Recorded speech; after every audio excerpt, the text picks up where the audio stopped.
sometimes when we talk to investors, they can often miss the mark by overlooking the end user experience. They want to just talk numbers, and that tends to be sometimes when they go straight in, we have a conversation, they want to know the property prices, they want to know cost per square foot. They really need to flip it on its head and understand that the ultimate customer in all of this is the resident. Hello to everyone watching and welcome to the Investment Insights podcast with Select Property. I'm Amber Furr and I'm super excited to be here today with our Business Development Manager and my friend, Kim Jackson. Hello. Hello. So thank you so much for chatting with me today. No problem. We're going to have a bit of a conversation around the rental model and how that has shifted over recent years to become a lot more resident-centric as opposed to landlord-driven. Okay. So first question then, renters who are now paying a premium to live in these build-to-rent developments, how can developers stand out in these markets to make sure that they really are being resident-centric? What does that term really mean? I mean, it's a good start to all of this. Resident-centric means that you're going way beyond the means of just providing a convenient place to live. So we've had that day-old conversation about landlord approach, finding a space in the city conveniently located to some amenity space within the city, and it sort of ticks a box. But the attitude for a resident now is so much more, what value are they getting from their spaces? We really need to start thinking about how we can cater to their transient desires, their attitudes, their ever-changing shifts about what they want from their home. It's no longer the archaic approach of landlord meets a resident and they pay rent and move on before they buy their first home. It's more now a real shift of attitude in terms of like what value are they getting and what can developers do to kind of like keep that momentum.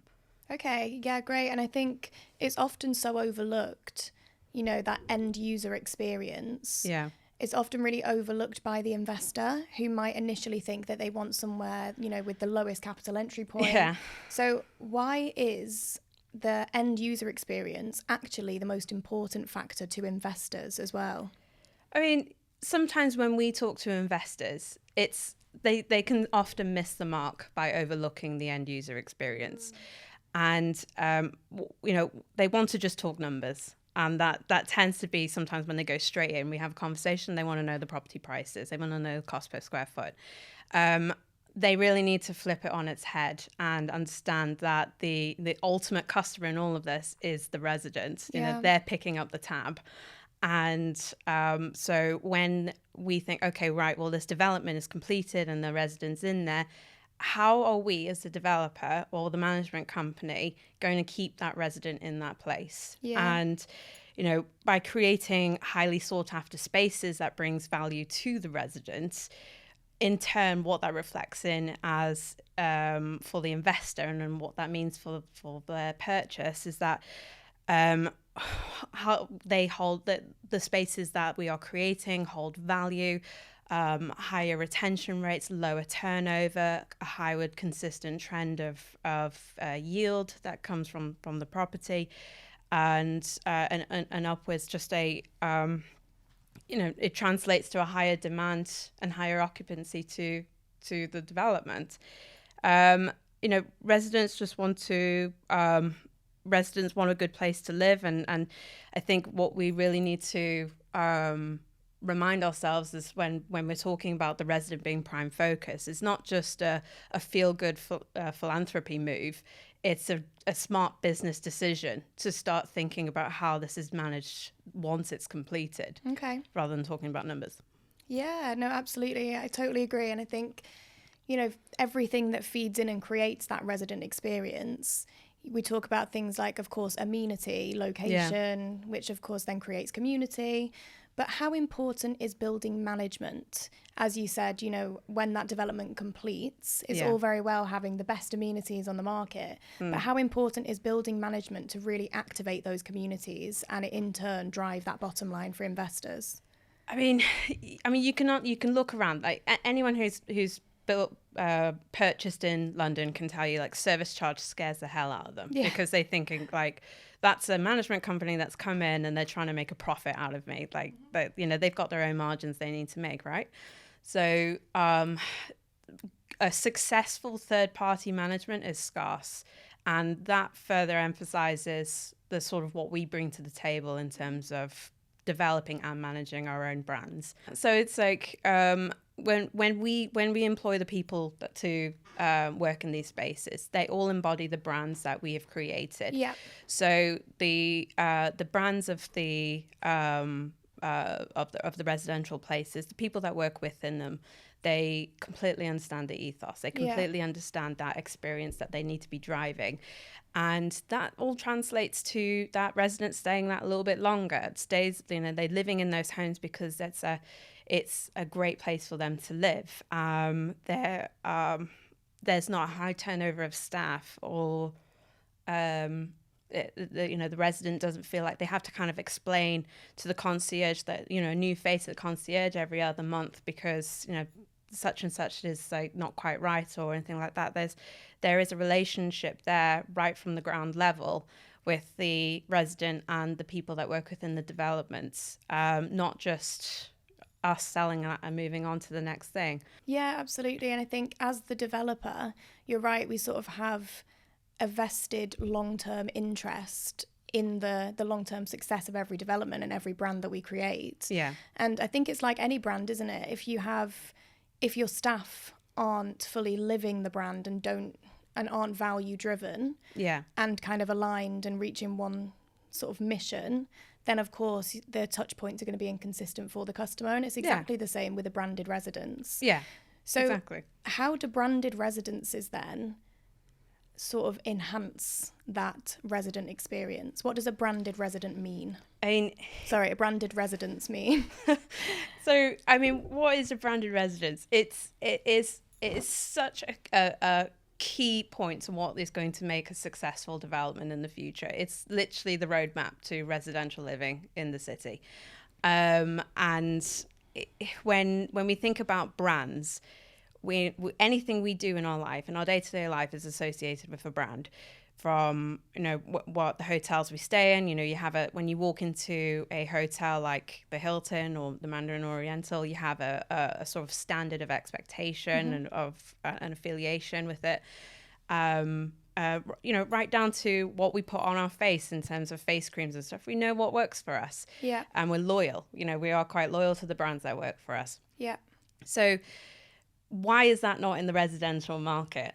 And that's literally what we're doing with the branded residences that we create. We are creating familiarity. We are creating a beacon of expectation. Yeah. So as we expand into other cities, people see our brands, and there's a feeling of association with us. They know exactly what to expect, and it also instills confidence in the investor as well. They have an expectation then about how that brand is ran and created. They know solidly the results that are going to come from that particular brand and what kind of market that's completely catering towards. Yeah. So it works both ways. It's not just resident affiliation or association. It's also instilling confidence into the investors who are purchasing within them. Yeah, it's essentially a promise, isn't it? From the brand to the consumer of, this is what we'll deliver. Yeah, that's a really, it is a promise, but we've vested our own, we're so invested into the success of these brands as well. They're not just standalone. They're not just going to be, managed and we hold our hands up and go, well, the market's shifted. We didn't expect that. These brands are going to cater and evolve consistently to create that, performance for that attitude of resident at that time. That's what our investors love about it. It's hassle-free. They don't have to worry about their assets not looking attractive in the future. Yeah, that's a really good point. I think that is definitely another kind of value of being the developer, of, you know, being at the very heart of that brand is that kind of long-term investment into it. And it's so important that all brands and companies evolve and move with the times, and I guess future-proof their clients' investment as well.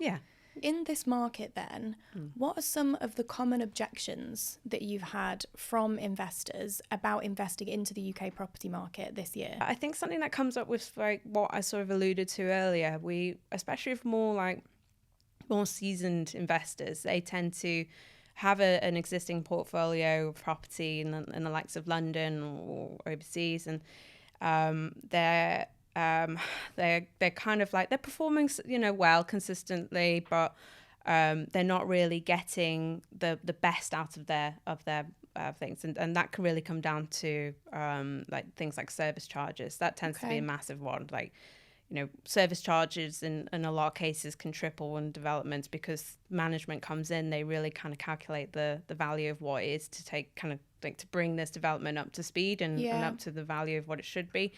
And then the bill goes to the investor, and then everyone's losing. So that tends to be a big one that we kind of face with service charges, is that how are we going to deliver our brand on the service charges that the investor needs to take on. And I think that it all kind of like comes down to managing them ourselves internally, continuously evolving. The alignment of our development and management is so transparent, and the roadmap that we've created for that brand is we're vested into it. So we've got as much of an interest to make it work as you do. We're not just going to employ third parties and sort of say, you know, deal with it. We've delivered it. We're moving on. It's continuously evolving relationship for all parties involved. Yeah, I totally agree. And I think it can give investors a lot of confidence, you know, choosing a developer that has a proven track record, going to visit these completed developments and really understanding a brand.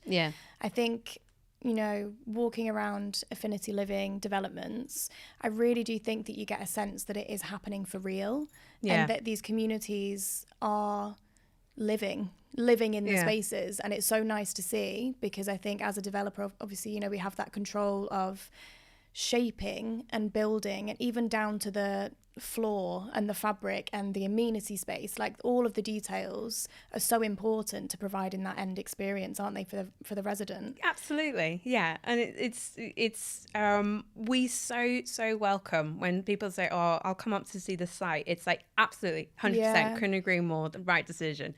Because you're not just taking them to bricks and mortar; you're taking them to a proven model that is going to, like, they can literally see their investment breathing and seeing these spaces come to life.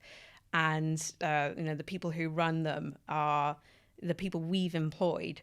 It all marries up to so much assurance for the investor that we, you know, our investor relations team are always busy, because they're taking people around the site, they're showing them our completed stuff. And it's just the cherry on top for a lot of investors who just kind of need to see the visuals for themselves. It works so well. Absolutely, because it is tough off plan. You know, to invest all of your money into something that hasn't come out of the ground yet is quite a scary concept, isn't it? And I think, you know, that really emphasizes the value of visiting, like you said, a completed development with people living there. You know, they've had previous experiences, and then they kind of go, off plan seems too good to be true. And that's why we have such a transparent relationship with from start to finish. It's we aren't just developing it, we aren't just selling it, we aren't just managing it. We're all three. We're all of the end-to-end solution. And when it comes to wanting to sell it, we can do that too. It is a massive peace of mind for a lot of our investors who are new, time poor, overseas, lazy. Things like that, you know. I would be. Okay, absolutely amazing. And just to finish off then, because I think, you know, there are some first-time investors that might be watching this. As a business development manager, when you first speak to a first-time investor, what tips would you give them, and what is the sort of process? So say if, you know, I just called you today and I said, I've got X amount of budget. Yeah. I'm looking to invest, you know, how does it work in terms of payment plan or down payments? And take me through the process as a first-time investor. Yeah. I mean, you've literally just done what a lot of first-time investors will come and do. They go, okay, I'm really new to this. What money do I need? What's the payment plan? What's the terms? How much are you going to charge me for such and such? And it's take a step back. And if I could offer my tips, it'd be, do your due diligence. I'm there to support you in that role as well. Yeah. I'm not just going to send you away with a brochure and tell you, to call me when you're ready. Do you do the diligence on the market that you want to invest into? Really focus on the developer, focus on who they're using, who their partners are, what their track record is.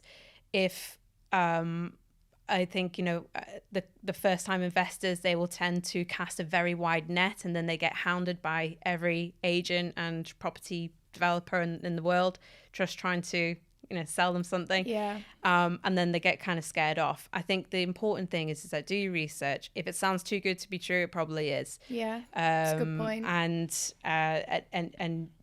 essentially just ask all the questions. There are no stupid questions. And the right people you're working with will answer that in ways that will assure you of satisfying those questions. Okay, it's definitely the sort of things I would sort of start off with.